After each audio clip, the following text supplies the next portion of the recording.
নমস্কার। আশা করছি আপনারা সবাই খুব ভালো আছেন।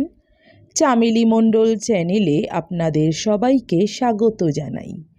আজকে যে গল্পটি আমি পাঠ করব, গল্পটির নাম পাকা ঘর। লিখেছেন বিশিষ্ট সাহিত্যিক আশাপূর্ণা দেবী। আশা করছি গল্পটি আপনাদের ভালো লাগবে। শুরু করছি আজকের গল্প, পাকা ঘর। হালকা গাঁথুনির ছোটোখাটো দোতলা বাড়িখানি সম্প্রতি আগাগোড়া রং করার দরুন নতুন মনে হয়।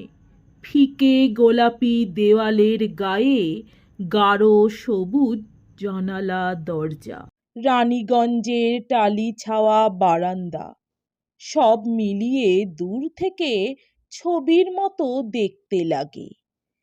এখন দেখে ওর আদি চেহারাটা ধারণা করা শক্ত।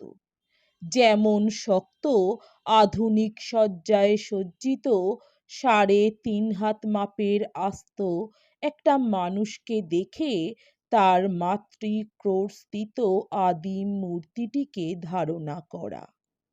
বাড়িটা যখন প্রথম তৈরি হয় তখন ছিল একতলা। দেওয়াল চারখানার গাঁথুনি পাকা হলেও ছাদটা পাকা করবার পয়সা জোটেনি। করগেট টিন ফেলে কাজ চালানো হয়েছিল।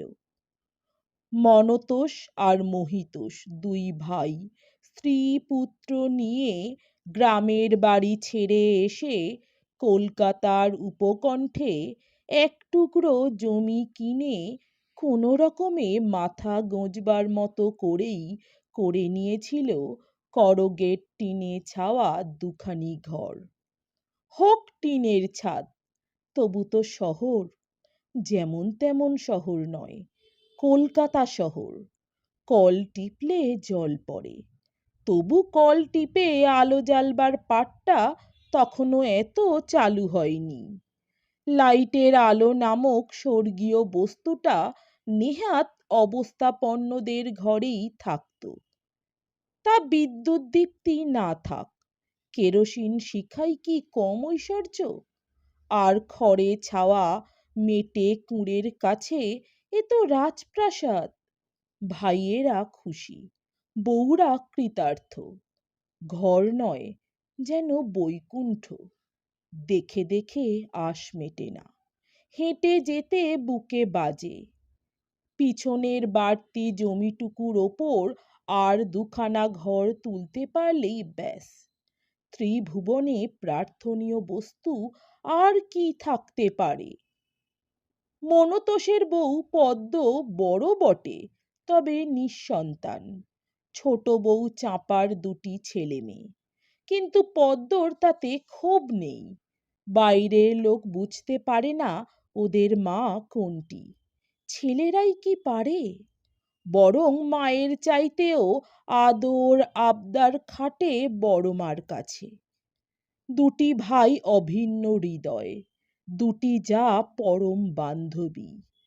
সংসার দেখলে চোখ জুড়োয়। দুখানি শোবার ঘর, ফালতু জমির ওপর চালা তুলে নিয়েছে একখানা, রান্না বান্না গৃহস্থালির কাজের জন্য। অধিকাংশ সময় হয়তো দুই জায়ের কেটে যায় চালা ঘরেই। তবু প্রাণ ভরা থাকে পাকা ঘরের আনন্দে। টুকিটাকি আসবাবে ছেলে মানুষই শৌখিন বস্তুতে বোঝাই হয়ে ওঠে সে ঘর। ব্যবসার চেষ্টায় এসেছে দু ভাই। সারাদিন ঘোরে বাজারে, দোকানে, আর হরেক রকম জিনিসের স্তূপ জমে ঘরে।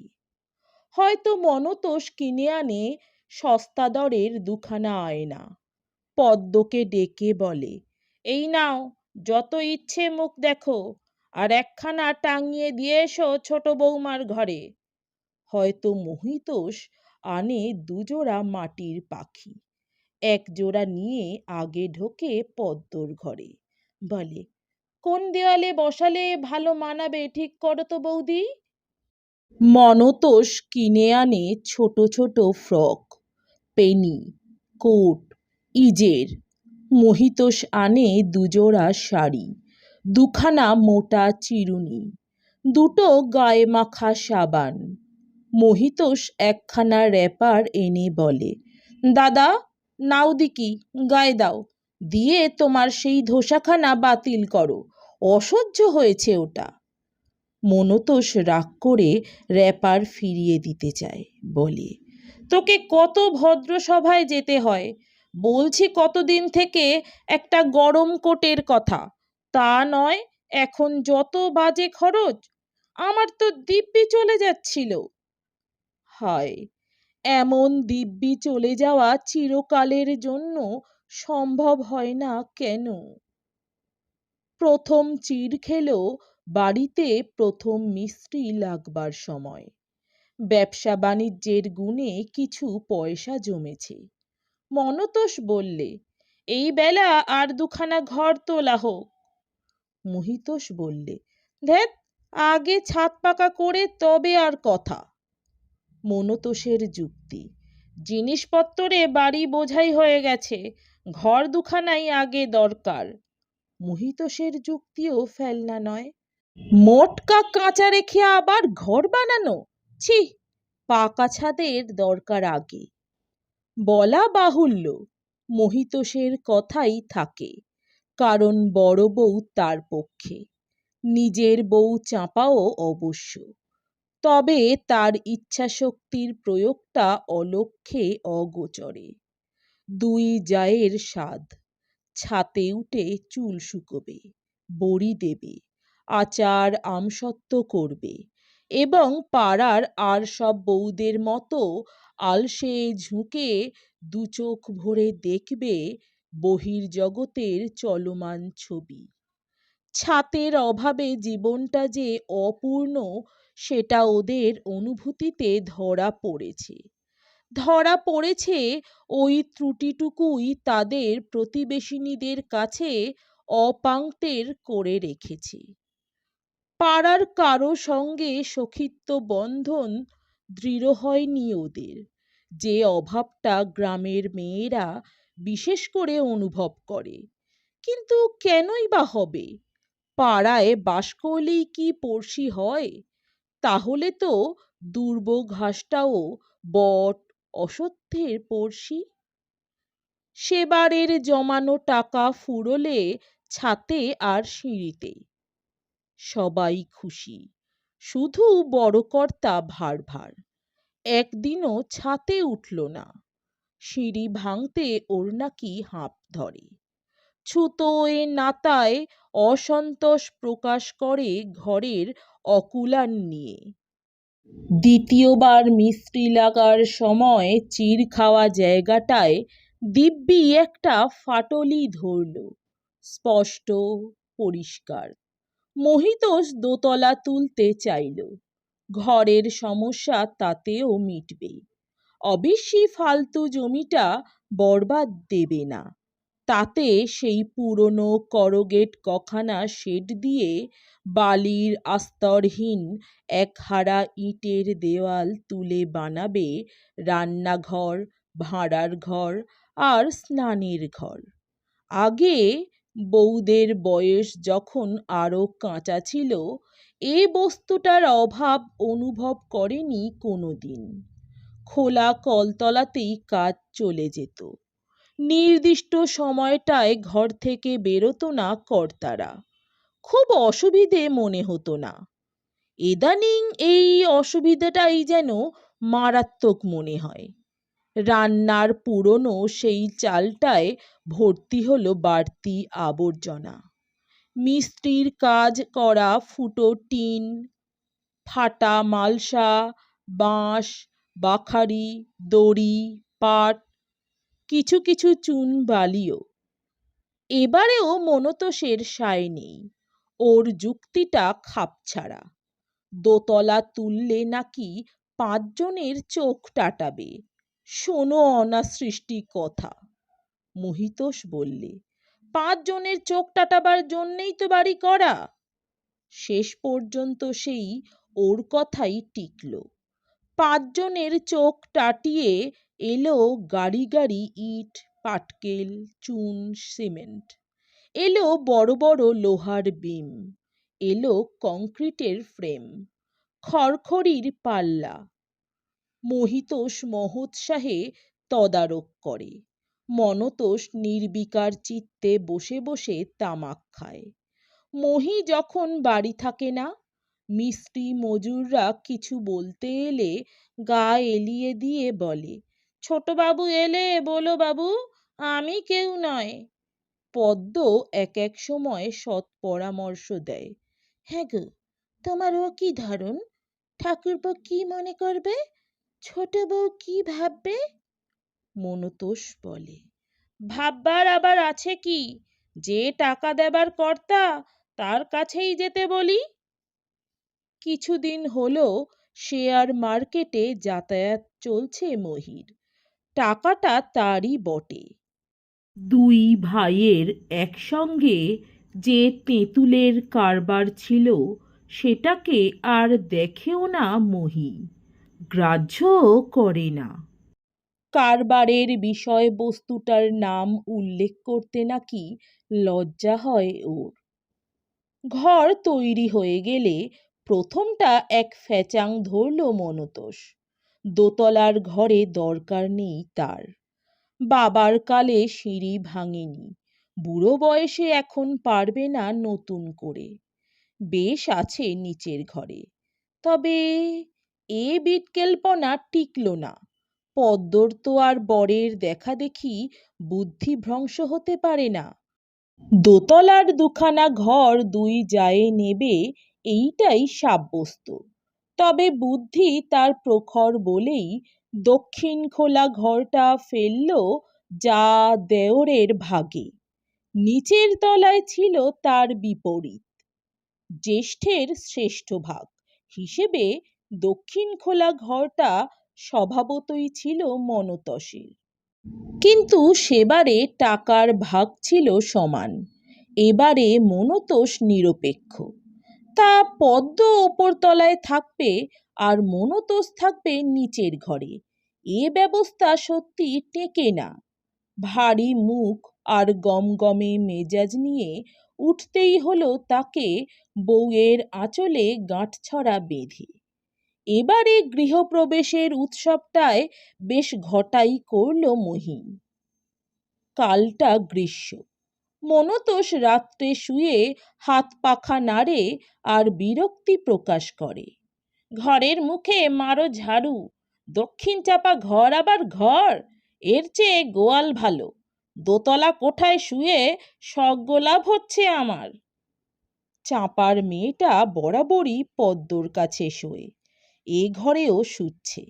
গরমে বোধ করি তারও ঘুম পাতলা হয়, তাই সকালে এক ফাঁকে মায়ের কাছে বিস্তৃত বিবরণ দেয় রাত্রির অভিজ্ঞতার।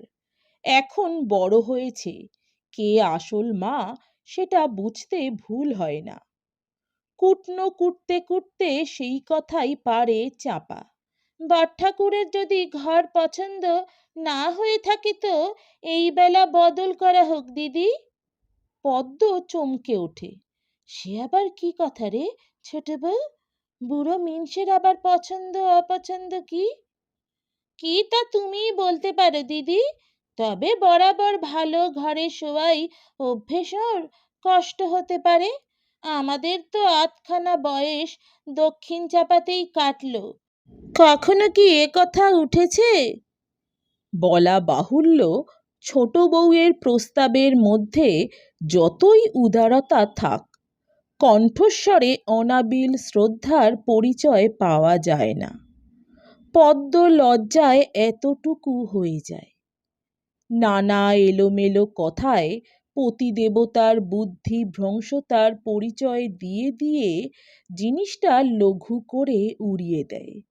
কিন্তু মনে মনে চাঁপার মেয়ে চন্দনাকে বাপান্ত করতে ছাড়ে না।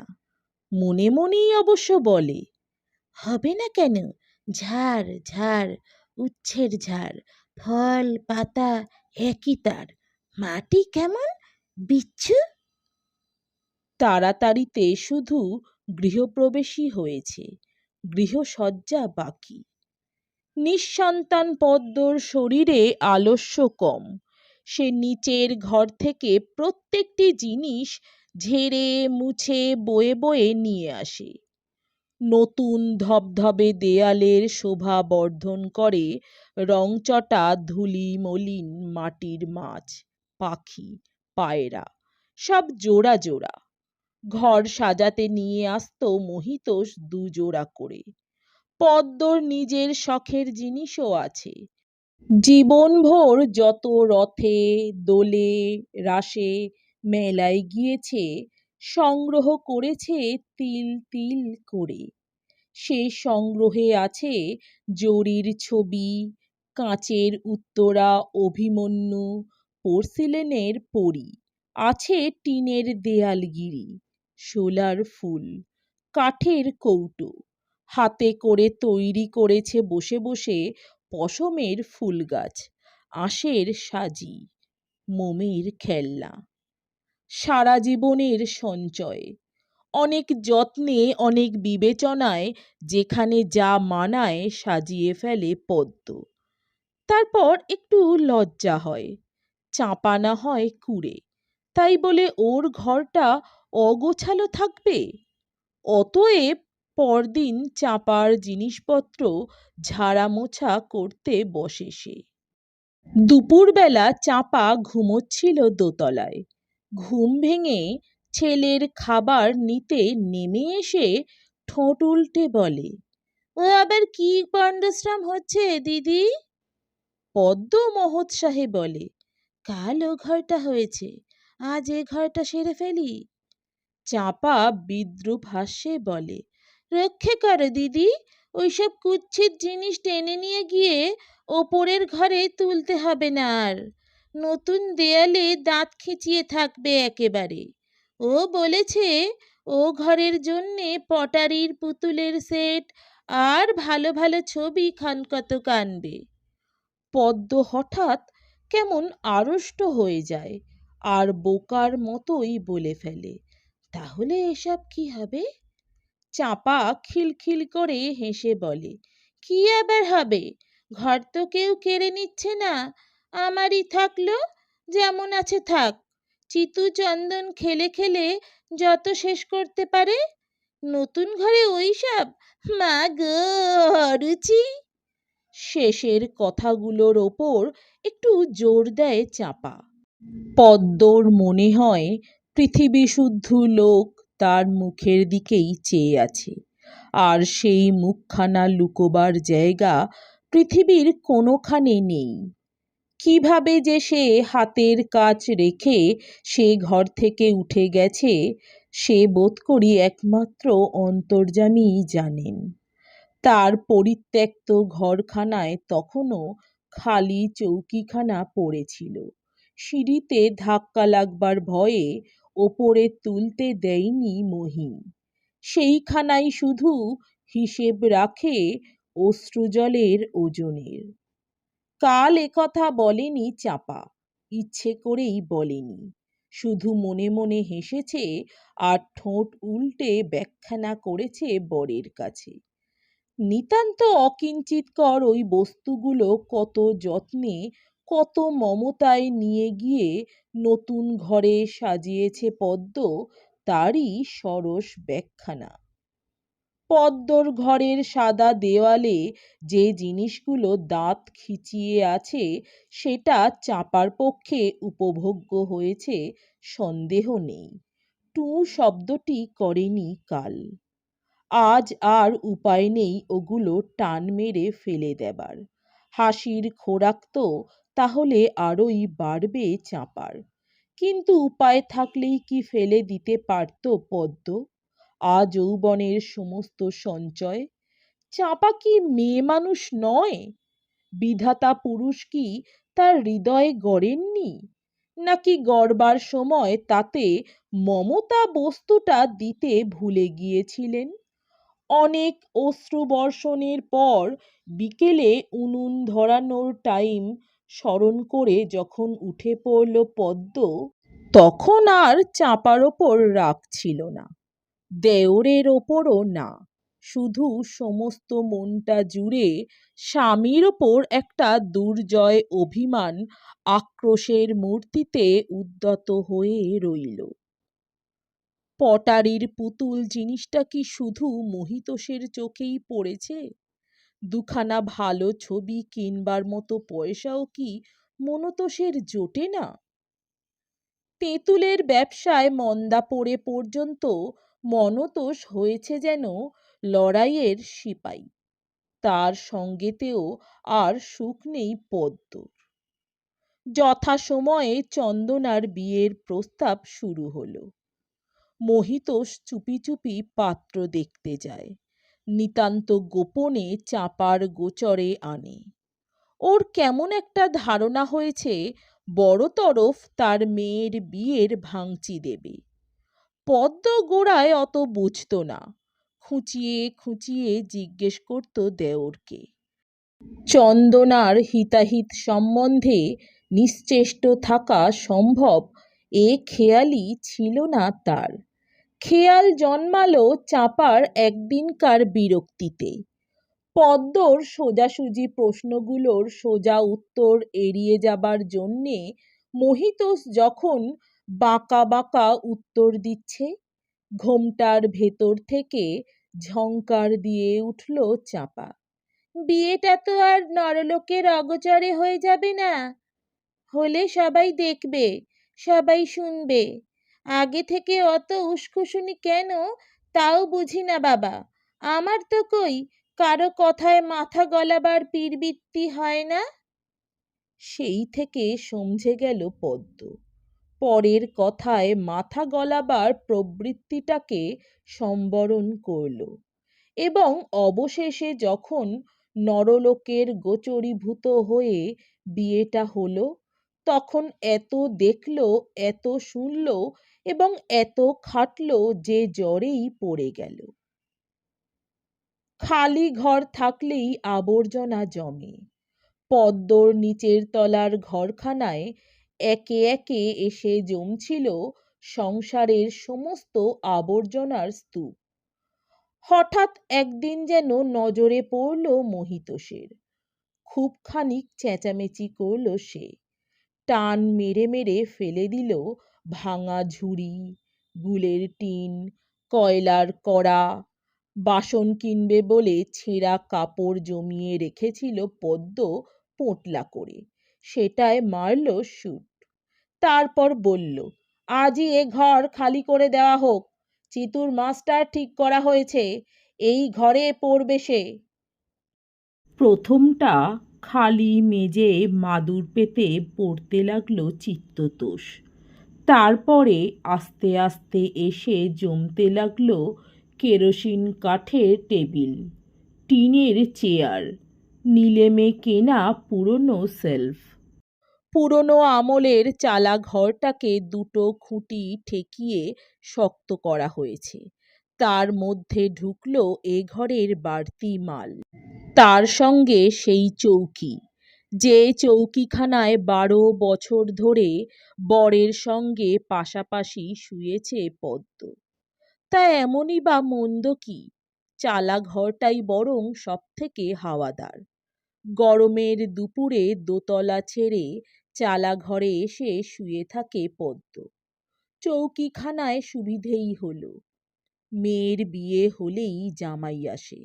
জামাই এলেই শুধু খেতে দিলে চলে না, শুতেও দিতে হয়। কাজেই ঘরের টান পড়ে। চাঁপার আর একটা মেয়ে হয়েছে। কচি ছেলের মা চাঁপা কিছু আর কাঁথাকানি বালিশ বিছানা নিয়ে নুড়ো নুড়ো হতে পারে না। অতএব হতে হয় পদ্মকে আর মনতোষকে। নিত্যি তাদের ঠাঁই নিতে হয় চিতুর পড়ার ঘরে। নিজের বিছানা নিয়ে যখন নেমে আসে পদ্ম, কেমন এক চাপা অপমানের দাহে সর্বাঙ্গ জ্বালা করে তার। এ ঘরের মেঝে শুয়ে আর তার সেই পুরনো চেহারাটা মনে পড়ে না, যখন ছাদটা ছিল টিনের আর দেওয়ালগুলো ভর্তি ছিল পদ্মর শখের বস্তুতে। যে ঘরে শুয়ে স্বর্গসুখ পেত পদ্ম, যার দিকে তাকিয়ে তাকিয়ে আশ মিটত না। না, সে কথা সত্যিই মনে পড়ে না। নিত্যি বুড়ো মানুষটাকে অস্থির করে চিতুর পড়বার ঘরে শুতে আসার অপমানটাই থাকত মন জুড়ে। অথচ বিষয়টা এমনই লজ্জাকর যে এ নিয়ে আন্দোলন চলে না। আর চলবেই বা কোন মুখে? মনতোষ যে স্রেফ বাড়ি বসে থাকে এখন। টানাপোড়েন চলছিল।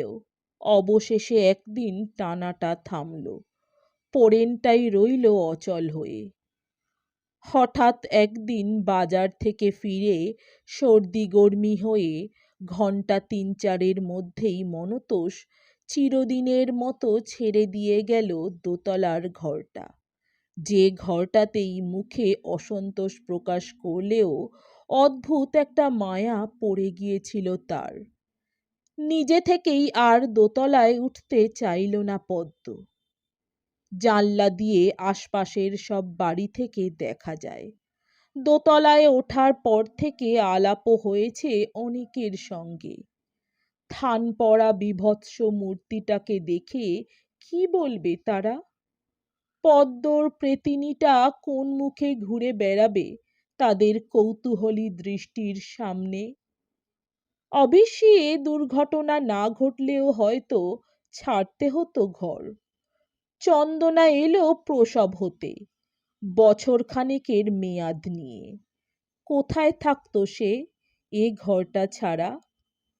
এই সময় আরেকবার বাড়িতে মিস্ত্রি লাগালো মহিতোষ। আগাগোড়া কলি ফেরালো আর বিজলি বাতি আনলো বাড়িতে। পদ্মর ঘরের বিবর্ণ জীর্ণ পুতুল খেলনার কঙ্কালগুলো নামানো থাকলো ঝুড়ি করে। তাদের একটা একটা করে সদ্গতি করল চাঁপার মেয়ে অঞ্জনা। কিন্তু পদ্মর সদ্গতি হয় কি করে? চিতুর পড়ার ঘরে কায়েমি হয়ে থাকা চলে না। কলেজে পড়ছে সে আজকাল। বন্ধু বান্ধব আসে সর্বদা। চেয়ার টেবিল কৌচ কেদারা দিয়ে সাজিয়ে নিয়েছে সে। আর ও ঘরটা মহিতোষের বৈঠকখানা। সত্যি কর্তাব্যক্তি লোক, নিজস্ব বৈঠকখানা না হলে চলেও না। পদ্ম কোথায় যায়? বুদ্ধিটা চন্দনাই দেয়। সে বলে, অনায়াসেই ভাড়ার ঘরটায় থাকতে পারে বড় মা। একলা মানুষ, বিধবা, তার যে আস্ত একখানা ঘরের কি দরকার বুঝিও না। এই তো আমার শ্বশুর বাড়িতে পিসশাশুড়ির সামনেই ভাড়ার ঘরে থাকেন। একটু কষ্ট করতে হবে, করা যাবে কি? চিরদিন কি আয়েস চলে? চিতু ইতস্তত করে বলে, ভাড়ার ঘরে? চন্দনা ঝংকার দেয়, কেন? ঘরটা মন্দই বা কি? ছাদটাই যা টিনের, দেওয়াল টেওয়াল তো পাকা। আগে তো এইসব ঘরে করগেটের ছাতি ছিল, তোর মনে পড়ে না? মনে পড়ে বই কি। টিনগুলো যখন খোলা হয় তার শব্দে কানে তালা লেগে গিয়েছিল চিতুর। অতএব দ্বিধা দূর হয়, বিবেকের দংশন থামে। ভাড়ার ঘরেই কায়েমি হয় পদ্ম। চালাঘর থেকে সেই চৌকিটা এনে তোলা হয় ভাঁড়ারে। একটা পায়া খসে গিয়েছিল, তার জায়গায় আনকোড়া কখানা ইট বসানো হয়েছে। একটা কোণে তোলা উনুন জেলে তাতে ভাত রেঁধে খায় পদ্ম, আর চৌকিটায় শুয়ে থাকে। স্বাস্থ্যটা তার একেবারে ভেঙে গেছে, কিছু পারে না সংসারের। রান্নাঘরে বামুনে রাঁধে। চাপা ভাঁড়ার বার করতে কুটনো কুটতে এদিকে আসে, আর আপন মনে বোধ করি আকাশকে উদ্দেশ করেই বলে, সেই যে বলে না চোর দায়ে ধরা পড়া, আমারে হয়েছে তাই। খাটতে খাটতে আপনার জান নিকলে গেল। ভাত কাপড় দিয়ে গুরুকন্যে পোষা হচ্ছে। চোখের চামড়াকে বলিহারি দিই, খাবো আর শোবো। এ কি পীরবৃত্তি বুঝি নে বাবা? পরের মাথায় কাঁঠাল ভেঙে খেতে এত মিষ্টি লাগে, আশ্চর্যি। তা খুব বেশি দিন আর ভাত কাপড় দিয়ে পুষতে হয় না পদ্মকে। আগে ভাতটা বন্ধ হয়, তারপর দ্বিতীয়টা। অনেক দিন পরে পরে জ্বরে ভুগছিল বলে শেষ পর্যন্ত ভাঁড়ার ঘরেও আর রাখতে পারা যায়নি পদ্মকে। কে জানে কি রোগ! সেই চালা ঘরটার খুঁটি মজবুত করে জঞ্জালগুলো একপাশে ঠেলে খানিকটা জায়গা বার করা হয়েছিল।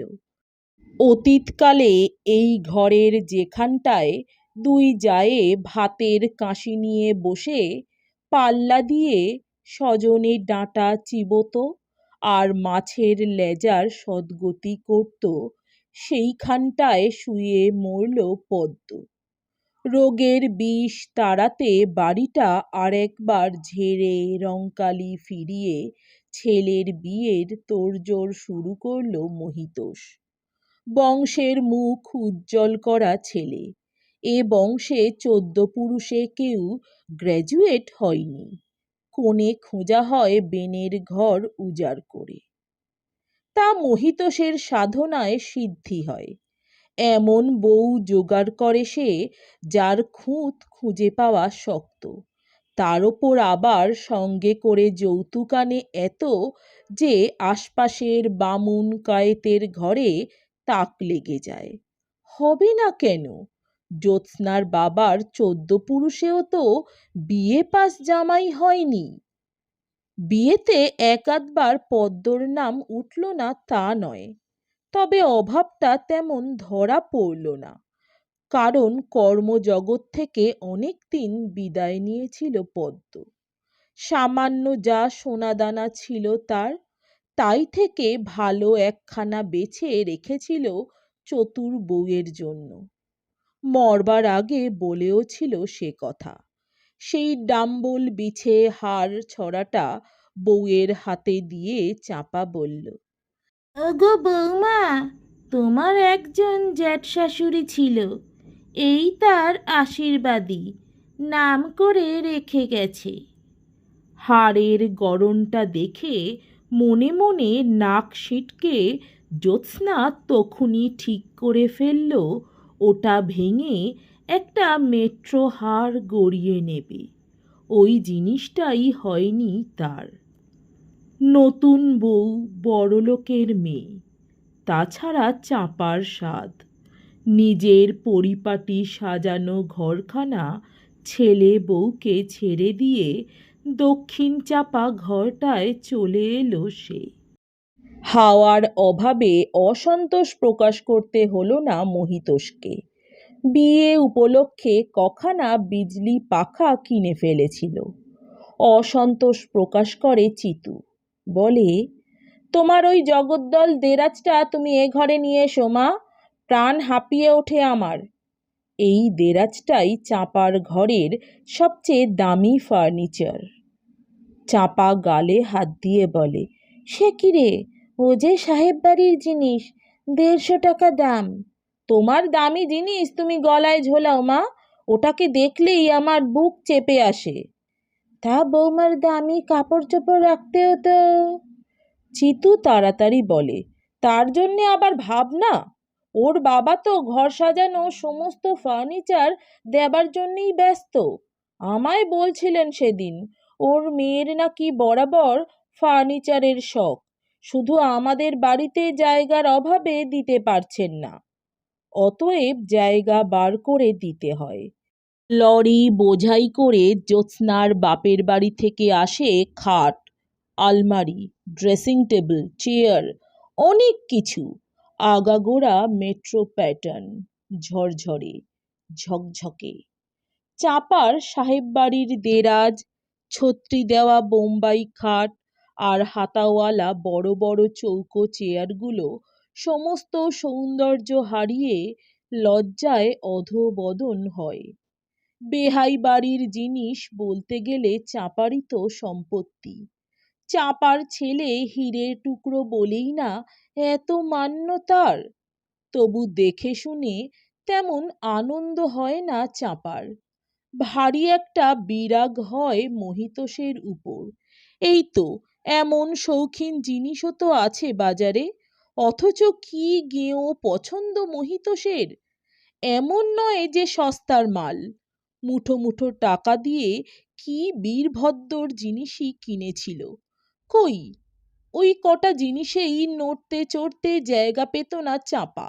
অথচ জ্যোৎস্নার ঘরে কতগুলো জিনিস রেখেও কত জায়গা। বিয়ের গোলমালে চলে গিয়েছিল চন্দনা।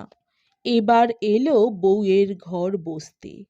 মেয়ে, নাতি আর নিজের ছোট মেয়েকে নিয়ে বৈঠকখানা ঘরে শুতে এলো চাপা। এতগুলো মানুষ তো আর সত্যি মহিতোষের ঘরে শুতে পারে না। তার ঘুমের দরকার, বিশ্রামের দরকার। তাছাড়া তার ঘরে সারা রাত ফ্যান ঘোরে। চন্দনার ছেলের তাহলে বুকে সর্দি বসে যাবে। জ্যোৎস্না শ্বশুরের সেবা যত্ন করে, শ্বশুরের ঘরদোর ঝাড়ে। মহিতোষ আর কাউকে চায় না। বৌমা বলতে অজ্ঞান। কেমন একটা সূক্ষ্ম ঈর্ষাবোধ সঞ্চারিত হয়ে থাকে সমস্ত স্নায়ু শিরায়, অথচ প্রকাশ করা চলে না। বউয়ের ওপর তাই তেমন প্রসন্ন হতে পারে না চাপা। চন্দনাও অনেক খুঁত খুঁজে পায় বউয়ের, রূপের না পারুক, গুণের। অবশ্যি বউ তাতে তেমন কেয়ার করে না। বড় গাছে নৌকা বেঁধে রেখেছে সে। চন্দনা চলে গেলে বাড়িটা কেমন খাঁ খাঁ করে। দামাল ছেলেটা তার বাড়ি মাতিয়ে রাখত। মহিতোষ অন্তরের বাসনা ব্যক্ত করে। চিতুর একটা খোকা হলে বেশ হয়, কেমন গো? চাপা বিরক্তি প্রকাশ না করে পারে না, বলে, অনাচ্ছিষ্টি কথা কয়েও না বাপু, বিয়ের এখনো বছর ঘরেনি। মহিতোষ অপ্রতিভ হয়, কিন্তু ছোট একটি শিশুর কাকলির জন্য তৃষিত হয়ে থাকে সে। বোধ করি এত আকাঙ্ক্ষা ছিল বলেই মেটে না। চিতুর বিয়ের বছর ঘুরতেই কালের চাকা ঘোরে। 3 দিনের জ্বরে মারা যায় মহিতোষ। অনাগত শিশুর পদধ্বনি তখন মাতৃগর্ভে। জ্যোৎস্না বাপের বাড়ি। 6 মাস পরে মেয়ে কোলে নিয়ে ফিরল জ্যোৎস্না। নাতনি না হয়ে নাতি হলে কি হতো বলা যায় না। চাপা কিন্তু মেয়েটাকে দু চক্ষে দেখতে পারে না। কেমন মনে হয় মেয়েটা অপয়া। সেটুকু বুঝে ফেলতে জ্যোৎস্নার বেশি দেরি হয় না। তবে স্বল্পভাষী সে, চুপ করেই থাকে। চুপচাপ থাকে বটে, তবে যে গাছে নৌকা বেঁধেছিল সেই গাছটার অভাবে নৌকো ভাসিয়ে দিয়ে নিজেই হালটা ধরে। চন্দনার শ্বশুরবাড়ির অবস্থা সুখের নয়। পয়সা থাকলে কি হবে? শাশুড়ি দজ্জাল, বড় গোঁয়ার। বেশিরভাগই সে বাপের বাড়ি থাকত। জ্যোৎস্না সে নিয়মটা বাতিল করে ফেলে। কি কৌশলে যে ফেলে জ্যোৎস্নাই জানে। মেয়ে চলে গেলে নিজেকে কেমন যেন নিঃসহায় মনে হয় চাঁপার। মনে হয় ওর কর্তৃত্বের শিকড়টা যেন ভিতর থেকে ক্ষয়ে আসছে। ছোটখাটো বিষয়ে ধরাও পড়ে প্রায়ই। চিতু একদিন বলে, মা, একটা রেডিও কিনছি। চাঁপা আশ্চর্য হয়ে বলে, কি কি কিনছিস? কথাটা তার কাছে খুব পরিচিত নয়। হে, রেডিও। চিতু বিশদ ব্যাখ্যা করে, এও একরকম কলের গান। চাঁপা বিষাদ গম্ভীরভাবে বলে, থাক বাবা, ও জিনিস কিনে কাজ নেই। তার আজন্মের স্বাদ ছিল একটা কলের গানের, হয়ে ওঠেনি। বাড়ি বাড়ি করে আর সংসার সংসার করেই দিন গেছে। চিতু অপ্রতিভ হয়ে বলে, আহা, এ তো ঠিক সে জিনিস নয়। এ হচ্ছে ইয়ে অন্য ব্যাপার। গান হয় বটে, তবে রেকর্ড টেকর্ড সেসব কিছু না। তা হোক বাবা, গান তো। এই দুঃসময়ে বাড়িতে গান বাজনার শব্দ উঠলে পাড়ার লোকেই বা কি বলবে? হঠাৎ ওপাশ থেকে জ্যোৎস্না ফোড়ন দিয়ে ওঠে। তাহলে তো শহরের সমস্ত গান বাজনা আমোদ আহ্লাদ বন্ধ হয়েই থাকতো মা। রোগ শোক আর কোন বাড়িতে নেই? এর আগে বরের সামনে শাশুড়ির সঙ্গে কথা কইতো না সে। চাপা অবাক হয়ে তাকিয়ে থাকে, তিরস্কার করতে ভুলে যায়। চিতু মুখ ভার করে উঠে যায়। বাড়িতে কথা বন্ধর চাষ চলতে থাকে কদিন। শেষে নিজেই চাপা যেদিন ভাবছে অঞ্জনাকে বলবে, দাদাকে বলগে কলের গান কিনতে, সেই দিনই ট্যাক্সি করে বাড়ি ফেরে চিতু, রেডিও সেট কিনে। চেহারাটা যাই হোক, কলের গানের সঙ্গে ওর প্রকৃতির প্রভেদ ধরতে পারে না চাপা। ছড়া, পদ্য, গান, কীর্তন কি নয়! কলের গানেও তো এইসবই হয়। তারপর আসে মেয়ের দোলনা খাট, বউয়ের সেলাই কল। জ্যোৎস্না বাপের বাড়ি থেকে নিয়ে আসে নিজের ছেলেবেলার বই খাতা, বাক্স, খেলনা, হারমোনিয়াম। একটা ঘরে আর কুলোয় না। অঞ্জনাকে দিয়ে কথাটা পাড়ায় চিতু। দোতলার ঘরে আর দরকার কি চাপার? বয়স হয়েছে, সিঁড়ি ওঠানামা করতেও তো কষ্ট। চিতুর পড়ার ঘরখানায় অনায়াসেই থাকতে পারে সে অঞ্জনাকে নিয়ে। বাপের বৈঠকখানাতেই তো আজকাল বসে চিতু। সাহেব বাড়ির দেরাজ, বোম্বাই খাট আর বাসনের সিন্দুক নিয়ে নেমে আসে চাপা পদ্মর সাবেক ঘরে। খাটখানা খোলাই থাকে, আর লাগানো হয় না। জায়গা কই? সংসারের অনেক দরকারি জিনিসই তো ধীরে ধীরে আবর্জনায় রূপান্তরিত হচ্ছে। একদিনের যা সঞ্চয়, অন্যদিন তাই জঞ্জাল। যেগুলো ফেলবার নয়, গেলবার নয়, সেগুলো এসে আশ্রয় নিয়েছে এই ঘরে। ইতিমধ্যে বিনাড়ম্বরে একদিন অঞ্জনার বিয়ে দিয়ে ফেলে চিতু।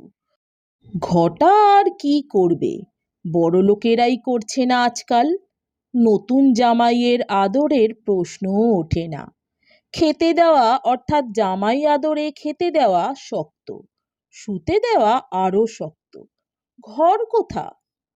ক্রমশ 50-এর ধাক্কা লাগে এসে গৃহস্থের আনাচে কানাচে। আসে অভাব, দুর্দিন, স্বাধীনতা। আসে স্বাধীনতার শ্রেষ্ঠ ফল উদ্বাস্তু।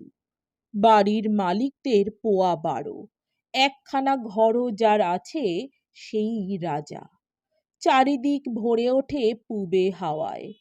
পাড়ার প্রত্যেকের বাড়িতে টকাটক করে ভাড়াটে এসে যায়। 30, 40, 50, 100, যে যত দাও মারতে পারে।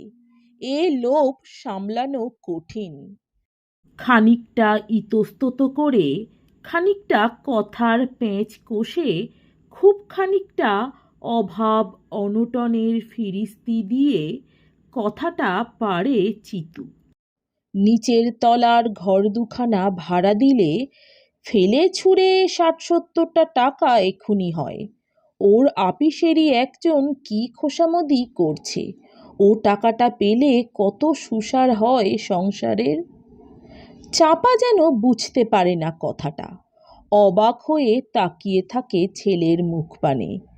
আর চিতুর কথাগুলো সব শেষ হয়ে গেলে আলগাভাবে বলে, দুখানা ঘর ভাড়া দিয়ে ফেলবে, কি করে চলবে?